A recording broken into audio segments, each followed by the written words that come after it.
Está começando o podcast Inteligência Jurídica, canal oficial do Machado Meyer Advogados, que atualiza você com nossa visão sobre as questões que impactam seus negócios.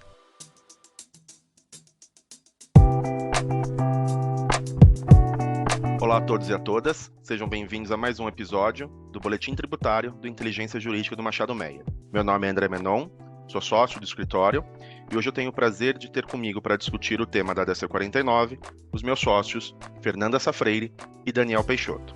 Olá, pessoal. Olá, todas e todos. É um prazer estar aqui com vocês para debater esse tema. Olá, pessoal. É um prazer estar com vocês para comentar mais um assunto aqui da nossa pauta tributária.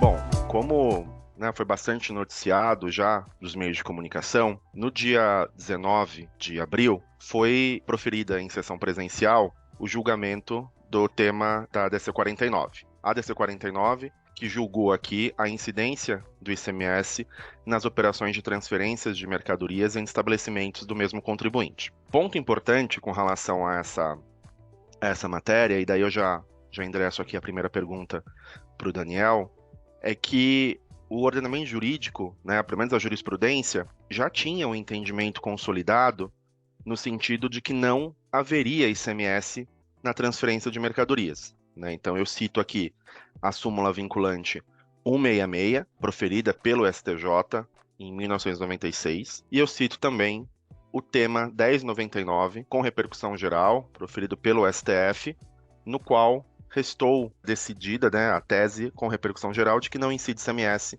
no deslocamento de bens e mercadorias de estabelecimentos de um para outro do mesmo contribuinte, uma vez que não há transferência de titularidade. Daniel, considerando que o ordenamento jurídico já estava, já tinha o entendimento da jurisprudência no sentido de que não haveria ICMS na transferência de produtos, qual a relevância do julgamento da DC 49? É bastante curioso esse julgamento e todo o cenário que o antecede, porque aqui é um típico caso em que a gente não tem simplesmente uma decisão binária, constitucional e inconstitucional, porque também ser dispensado da incidência do ICMS e ser dispensado da incidência do ICMS uma ADC em que se retira a norma do ordenamento também causa problemas, porque a gente está pensando aqui num tributo não cumulativo. Então, a incidência em determinado ponto da cadeia é pressuposto também para o creditamento em outro.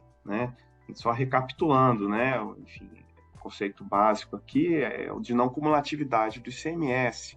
Então, o tributo incide em cada ponto da cadeia e essa incidência na operação prévia dá créditos ao adquirente no ponto posterior da cadeia. Em algumas situações, é conveniente uma não incidência do ponto de vista econômico. Então, pensando aqui numa transferência de bens, entre estabelecimentos do mesmo titular, de bens para uso nativo ou de bens para uso e consumo propriamente dito, em que não há uma preocupação evidente em se tomar os créditos no outro estabelecimento, aqui é uma situação clássica e muito simples de a não incidência não gerar maiores repercussões. Agora, quando vem uma decisão em ADC e retira a norma do ordenamento, é preciso ser ponderados justamente os efeitos dessa decisão no contexto de não cumulatividade. E o tema veio para a modulação. A modulação dos efeitos, aqui então, ela teve duas preocupações. A primeira é a questão propriamente de impacto arrecadatório nos estados, considerando aqui uma orientação do Supremo em ADC, que dispensa o recolhimento do ICMS em muitas operações de transferência. E o outro é os efeitos da transferência de crédito num contexto de não cumulatividade. Sobre o contexto de arrecadação, a decisão é passível de muitas críticas, Primeiro porque, geralmente, é mais uma hipótese tradicional e clássica hoje de modulação, se modula quando há mudança de orientação dos tribunais. Como você bem comentou, André, desde a década de 90, o STJ sumulou o assunto, a súmula 166 de 96, esse assunto foi reafirmado em repercussão geral, tem uma 1099, julgado em agosto de 2020, inclusive num rito muito simplificado, que é a repercussão geral para reafirmação de jurisprudência, ou seja, o tema está tão evidente, tão reiterado, que a gente nem vai discutir muito, simplificando aqui a questão procedimental, mas nem vai entrar em maiores enleios aqui procedimentais, porque a gente vai reafirmar um entendimento que é clássico, evidente e reiterado. Então, teve essa reafirmação no tema 1099, olhando muito para a questão interestadual, é verdade, mas a questão interna, se não há na interestadual, na interna, então, quem dirá, né, porque aí você não tem efeito federativo, e na DC 49, em que o assunto inicialmente foi trazido para discussão por interesse do Estado do Rio Grande do Norte, né, ao que se relata, para resolver uma questão envolvendo um contencioso ali dentro do Estado sobre questões relativas à dispensa do ICMS na transferência, só que até se pondera se foi uma movimentação estratégica ali prudente, né? Porque até então você tinha, é verdade, a repercussão geral, mas precisava muito de uma análise caso a caso, e um ajuizamento caso a caso, porque a repercussão geral ela vincula o judiciário, né? Então, demandaria provocação de contribuinte a contribuinte. A partir do momento em que isso é julgado numa ADC, é tudo ou nada, né? A norma ou pertence ao ordenamento, ou sai do ordenamento em abstrato, e aí você nem que você queira, você pode recolher o ICMS, é aqui o problema, né?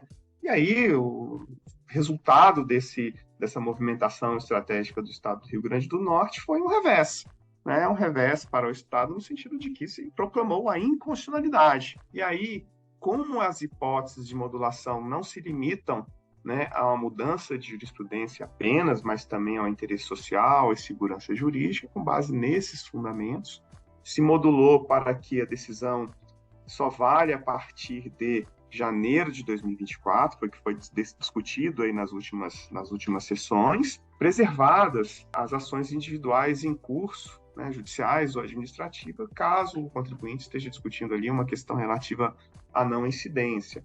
Mas, em nossa leitura, muito da preocupação dessa modulação também se refere à questão dos créditos, né, por conta dessa potencial quebra da cadeia na não cumulatividade. Esse ponto eu acho interessante, Daniel, da modulação, e a gente pode tratar dele em específico, mas antes da gente entrar na modulação, né, uma pergunta para a Fernanda aqui. Como o Daniel colocou, já existia uma jurisprudência consolidada desde a década de 90 com relação a essa matéria. Mas essa jurisprudência, ela olhava basicamente por uma situação que era a incidência ou não do ICMS na transferência.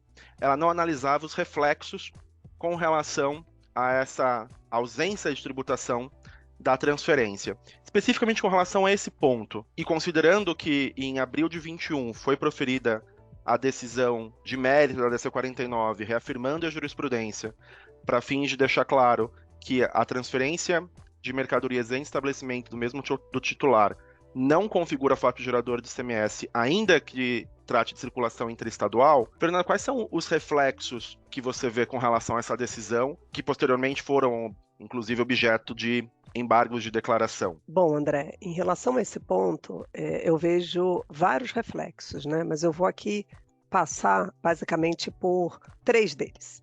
O primeiro é em relação ao crédito, né? Da entrada, numa situação onde a operação de transferência passou a não ser objeto de tributação, né? O próprio Estado do Rio Grande do Norte, quando da propositura dos embargos de declaração, tentou ali argumentar que, não havendo a tributação do ICMS nessa situação, ou seja, se mantendo a posição do STF em relação ao tema, deveria ser aplicado aqui o disposto no artigo 155, parágrafo 2º, inciso 2, da Constituição Federal, que é aquela regra que diz que isenção e não incidência não geram o direito à manutenção do crédito em relação às entradas. Pois bem, em relação a esse tema, o ministro Fachin foi muito incisivo em dizer que não haveria o risco aqui de glosa do crédito nessas situações. Ele, inclusive, trouxe como fundamento um julgamento do RE 1141-756, né, lá de 2020, que foram os casos das empresas de telefonia, nas operações de comodato de equipamentos, onde se constatou, ao final, que o fato da operação subsequente não ser objeto de tributação, porque não estava, eventualmente, sujeita ao ICMS naquele momento, não seria causa de glosa de crédito das operações. Mas eu gostaria de lembrar que esse tema em relação à transferência, né, e essa discussão contra a potencial glosa de crédito ou não, ela já existiu e já foi objeto de discussão lá no Supremo Tribunal Federal, lá em 2008, quando do julgamento do RE 1991470, ali se discutia uma operação de saída, o Estado definia ali o diferimento do ICMS nas operações com combustíveis, eram 2 estabelecimentos do mesmo titular localizados no Rio de Janeiro, e se entendeu pela não tributação do ICMS, em razão da aplicação de um diferimento, mas em função dessa não tributação do ICMS pelo diferimento, o Estado exigia a glosa de crédito no estado de origem, no estabelecimento de origem. O Supremo Tribunal Federal entendeu que essa operação, na essência, não era uma operação de diferimento, mas sim uma operação de transferência. E assim como foi entendido agora, mais uma vez, né, pelo Supremo Tribunal Federal, essa operação ela não geraria uma perda do crédito. E essa decisão vai ser importante por um outro viés aqui, que essa nova decisão do STF trouxe. De fato, a própria íntegra da decisão do ministro Fachin e no seu voto, fica claro que esse ICMS na transferência é passível de manutenção. Então, você poderia dizer que está superada essa discussão do crédito. Pois bem, não, né? Não está superado por alguns motivos. O primeiro é que você pode aqui discutir como vai ser feito esta transferência, até porque a decisão do ministro Fachin foi no sentido de que poderia-se manter o crédito e que os estados deveriam regulamentar esta situação até o exercício financeiro de 2020, até o início do exercício financeiro de 2024, e caso não houvesse a regulamentação, ficaria reconhecido o direito do sujeito passivo à transferência desses créditos. Então, a primeira discussão que a gente vai ter aqui é qual é o valor que vai ser passível de transferência na hipótese de não existir regulamentação. Um outro ponto que também é super relevante sobre a questão do crédito é se essa transferência desse crédito seria obrigatória, ou se é possível a manutenção desse crédito no estabelecimento remetente e não no estabelecimento destinatário. E eu chamo a atenção porque se nós voltarmos àquele julgamento que eu comentei no início da minha fala, o RE 1991470, lá o Supremo Tribunal Federal, apesar de ter entendido pela manutenção do crédito, entendeu que esse crédito deveria ser mantido e deveria ser transferido para o estabelecimento de destino, porque é ali que vai ser concluído, né, o princípio da não cumulatividade na hipótese da saída subsequente ser tributável.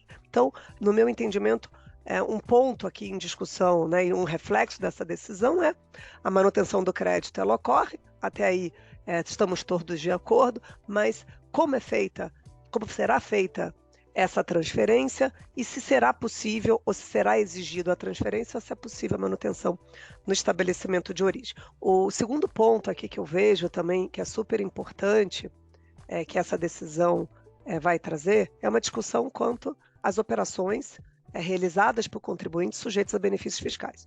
Lembrando que existem vários contribuintes, né, que se instalaram no Estado com uma expectativa de fruição do benefício fiscal nos termos da Lei Complementar 160, que tinha vindo ou veio, né, para dirimir essa questão da guerra fiscal, se estabeleceram ali e começaram a realizar suas operações com benefício fiscal, inclusive operações de transferência. O ponto importante aqui é saber como essas empresas vão continuar usufruindo desses benefícios fiscais a partir desta decisão do Supremo Tribunal Federal.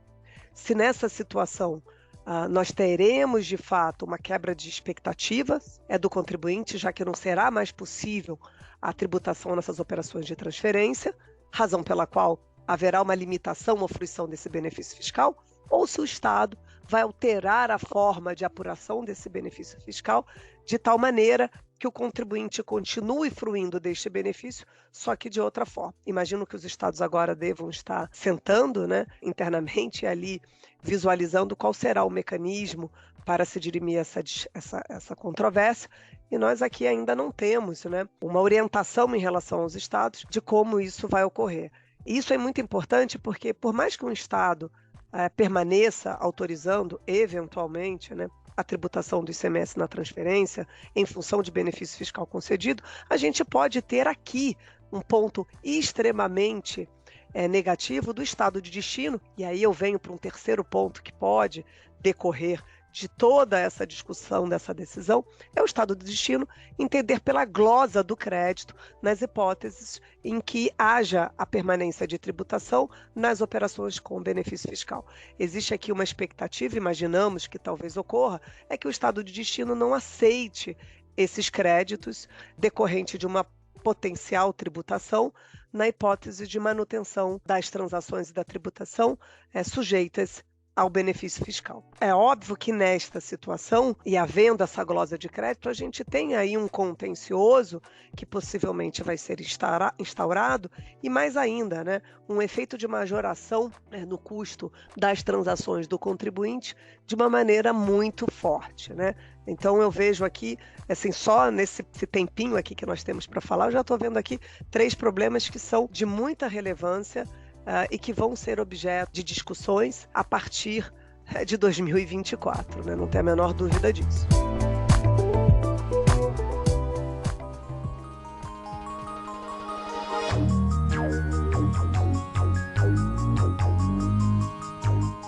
Especificamente com relação à modulação agora, Daniel, como a Fernanda colocou, essa decisão ela traz reflexos muito maiores do que simplesmente a ausência de destaque de ICMS na operação de transferência, né? Você pode ter consequências de glosa de crédito, redução de benefício fiscal, eventual majoração de custo, a impossibilidade da transferência, né, desse crédito em razão da ausência de um procedimento estipulado. Olhando para esses pontos de reflexo e olhando para a decisão dos embargos de declaração, especificamente para a modulação, como você acha que esses pontos foram tratados e se esse tratamento que foi dado nos embargos de declaração ele foi efetivo ou se esse problema vai continuar ainda assombrando os contribuintes? Continuidade aqui ao tema, né, de fato, como eu comentei, não é uma decisão de incide ou não incide, né, também a desoneração da incidência em dada perspectiva gera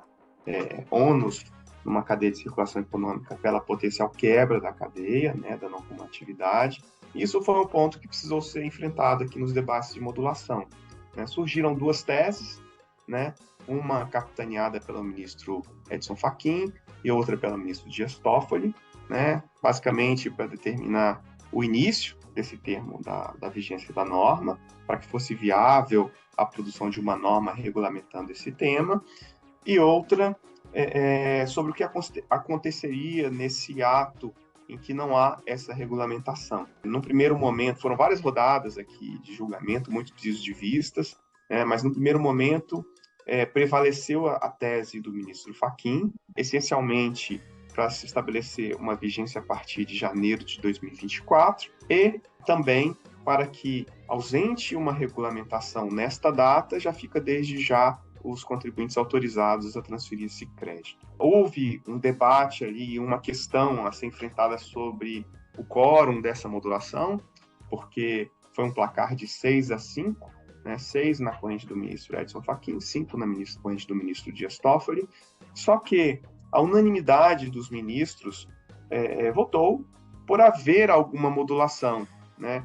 O debate foi justamente porque, numa declaração de inconstitucionalidade, como aconteceu aqui pelo efeito dúplice, que a gente chama da ADC, embora seja uma ação de constitucionalidade, houve uma declaração de inconstitucionalidade, como eu disse, e para que houvesse, né, modulação, precisaria de um quórum qualificado. Aqui, a lei 9868, lá no artigo 27, estabelece que são 8 ministros, aqui no caso, essa maioria qualificada de 2/3.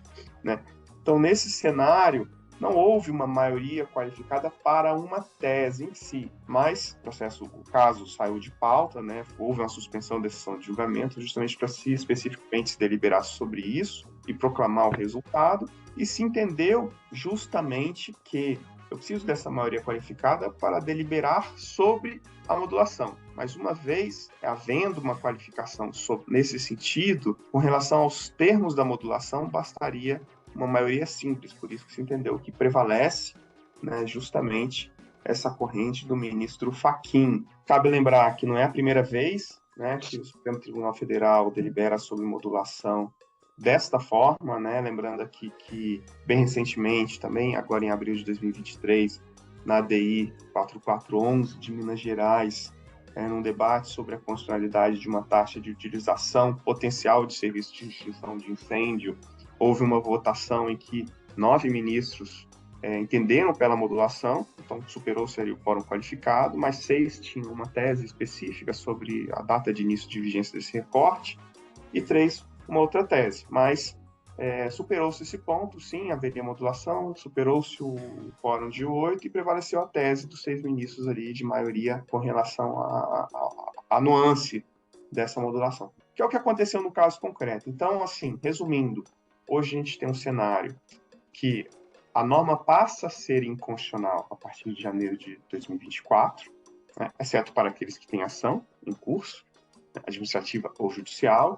Então, hoje, uma empresa em operações normais precisa, né, reconhecer a incidência do ICMS, e isso basta para que haja a transferência dos créditos, pelo destaque na nota, e a partir de janeiro de 2024, aguardaremos uma sinalização aqui do órgão regulatório, ou Congresso Nacional via lei complementar, ou CONFAZ, através de um convênio. E ali, enfim, não havendo essa regulamentação, como diz essa determinação do Supremo, fica facultado aos contribuintes continuar transferindo esse crédito.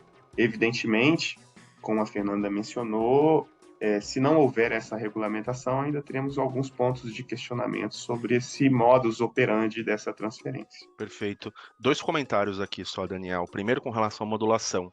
Modulação é sempre um tema bastante discutido, né? Porque, em especial com relação a esse caso, quando a gente olha por termo de modulação que foi decidido, a modulação iniciaria, né, a partir do exercício financeiro de 2024, ressalvados os processos administrativos e judiciais pendentes de conclusão. Qual é o meu ponto aqui? Se o Estado autuou um contribuinte que não recolheu ICMS numa operação de transferência e iniciou-se um processo administrativo, este contribuinte, então, não vai poder, a priori, ser cobrado desse ICMS por conta da modulação. Agora, um outro contribuinte que também não recolheu, que ainda não foi autuado, a priori, pode ser autuado agora, se ele não tiver uma demanda judicial, fazendo com que ali, de fato, ele tenha que se sujeitar a esse recolhimento. Então, aqui é muito mais uma crítica só a esse recorte com relação às decisões dos processos administrativos, porque cria uma situação de experientes contribuintes que adotaram ali a priori um mesmo entendimento. Esse é o primeiro ponto que eu queria comentar. E o segundo, como você e a Fernanda trouxeram, a questão da transferência do crédito, né? Para além das discussões com relação ao procedimento de transferência do crédito, que com certeza vai ser objeto de bastante discussão, caso a gente não tenha edição de uma lei complementar ou de um convênio CONFAZ dispondo sobre essa matéria, fato é que eu também vou ter um problema com relação a qual o valor que eu vou poder transferir como crédito, né? Porque hoje em dia, no cenário ESIS, a tributação da operação de transferência faz com que haja transferência do crédito, mas essa transferência do crédito ela se dá com base no custo de aquisição ou de produção do produto, tributado por uma alíquota definida nos termos da resolução do Senado Federal, uma alíquota interestadual. Então, independentemente de qual tenha sido a alíquota da aquisição dos insumos para fabricar um produto e de quantos insumos eu tenho, fato é que eu vou ter um custo de aquisição e ali eu vou aplicar a alíquota interestadual, considerando o estado de destino, e vou tributar aquela operação, e esse vai ser o ICMS passível de transferência. Agora, com o julgamento da DC 49, considerando que eu não tenho mais a incidência do ICMS na transferência, o crédito passível de transferência seria o crédito da origem, né? O crédito que você adquiriu os insumos ou o crédito de aquisição do bem para revenda. Isso vai fazer com que haja, de fato, um controle, uma necessidade de um controle bastante grande por parte dos contribuintes, em especial os industriais, para que ele consiga identificar qual é esse valor de crédito das entradas que podem ser objeto de transferência para o estado de destino. E isso me parece que é, de fato, um ponto bastante importante, porque vai gerar aqui uma necessidade de um controle bastante elevado pelos contribuintes. E uma outra problemática também é que o estado de destino ele não vai conseguir fiscalizar, ele não vai conseguir verificar se de fato aquele ICMS que foi transferido do estado A para o estado B representa efetivamente o valor do crédito do ICMS dos insumos adquiridos, por exemplo, para a fabricação desse produto transferido. Exatamente porque todas essas entradas vão estar registradas em um estabelecimento localizado num outro estado do qual ele não teria jurisdição para fiscalizar. Então, esses dois pontos me parece também que seriam bastante discutíveis aqui, um sobre o prisma do contribuinte e outro sobre o prisma do próprio Estado. Bom, mas esse assunto aqui, ele com certeza ainda vai ser objeto de muitas discussões, né? É necessário que todos e todas aqui continuem acompanhando essa matéria. Do nosso lado, a gente tem discutido bastante com os estados para tentar verificar como esses estados estão pretendendo adequar os seus benefícios fiscais, considerando essa regra da DC 49, como que os estados estão caminhando as discussões do procedimento de transferência para que haja uma resolução antes do prazo de modulação. Então é importante que essa matéria aqui continue sendo acompanhada bastante de perto por todos e todas, porque o impacto é muito grande e os embargos de declaração não trouxeram aqui uma finalização de todas essas discussões.